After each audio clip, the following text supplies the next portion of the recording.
Well, good morning. Reverend Lee here with thoughts that can change your life. So, today I want to talk about this idea of what really matters. I think that's something that's really a concern that we think that what really matters for everyone is the same thing that matters for us. And basically, nothing matters until you decide it does. Do you get that? Nothing matters until you decide it does. And get this, what matters most to you is based on the perspective from which you're looking at it. And it's based on the perspective of what's most important to you and what's most important to you at that time, at that moment, because that does change. And so when we really think about that, to try to get other people to believe that something really matters is a very difficult thing to do because everyone is coming from a different perspective. Everyone sees things differently. And when we can open ourselves up to the idea that what matters to us is based on the perceptions that we have, then we can go and say, okay, that really matters. Are my perceptions good about that? That's really a good thing. Are my perceptions of value? Are they valuable? Or have I been domesticated into believing that something's important when in truth, for me, it's not that important? I don't know if that makes sense to you, but I'm starting to understand that everything in the external world is driving us into a sense of separation, a sense of fear, a sense of lack. And they're trying to say, this is important, this is important, this is important. Like, here's one. We've been brainwashed into believing that the condition of the stock market is an indicator of the economy. It's not. It's not an indicator of the economy. It's an indicator of the stock market because a majority of the people in the world don't own stocks. So it's not important to them. Their perspective is, how do I pay my bills? How do I live? How do I take care of my children? How do I take care of my parents? How do I pay for this?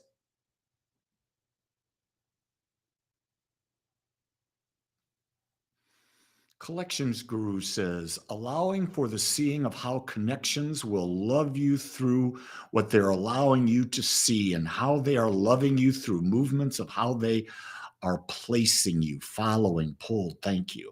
Well, you have a different way of speaking, unique to you, because you are unique.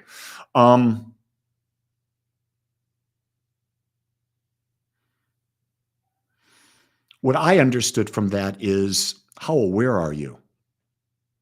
How aware are you that life is always challenging you while simultaneously supporting you to become more aware and to see life in a greater perspective? And in seeing life in a greater perspective, have an experience of life that is a greater perspective.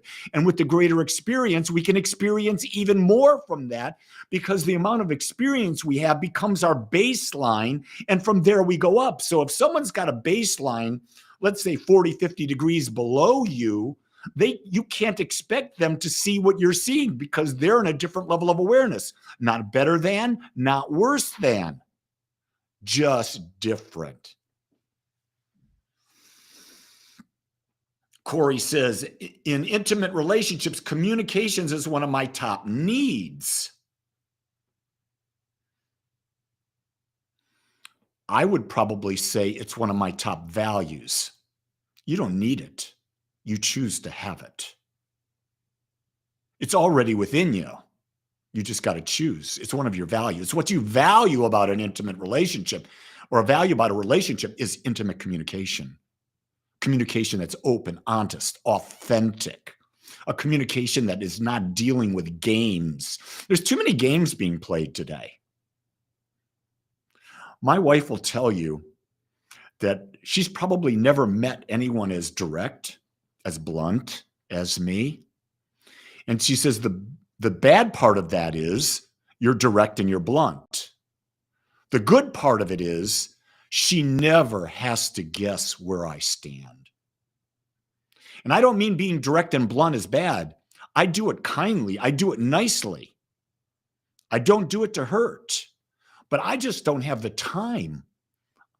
No, I choose not to have the time to play games and communicating. When I give you my word, it's my word. And if things change, I'll tell you it's changed so that you can do. I like people like that.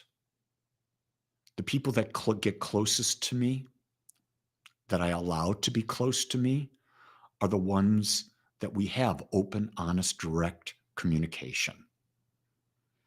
Because I don't have time. Life is so valuable. I don't have time for these games. It's like I don't watch reality TV. I don't. I don't watch drama. I don't. I watch comedy. I love that. I love some documentaries, depending on what the subject is. I love things that spur me to grow and have a greater experience of life.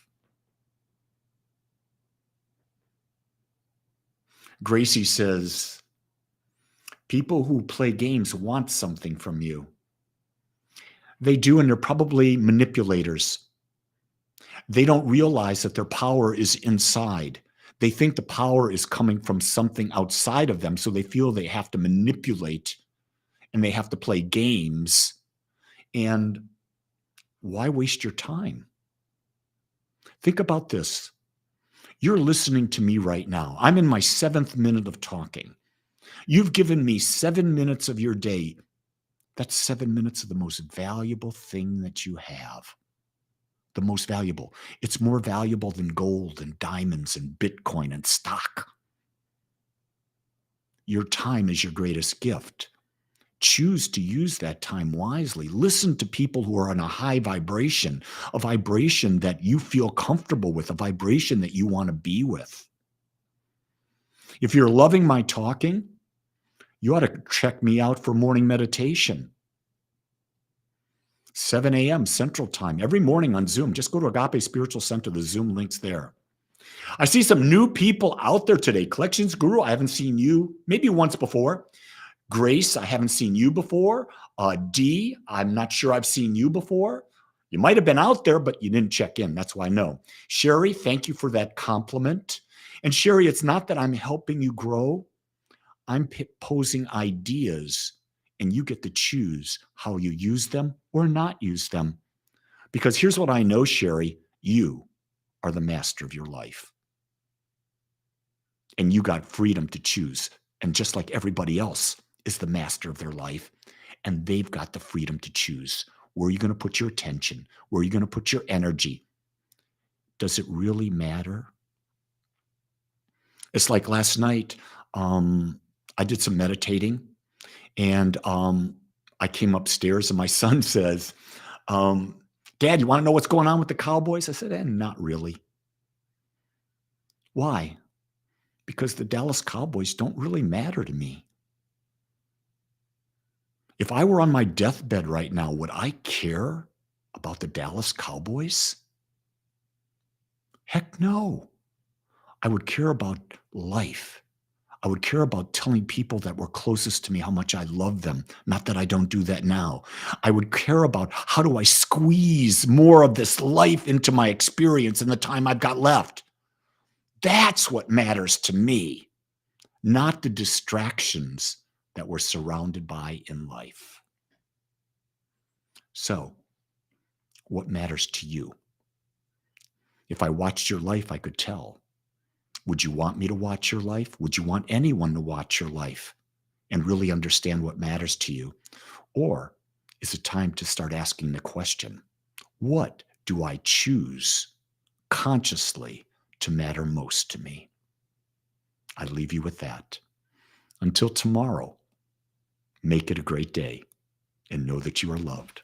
Until then, aloha.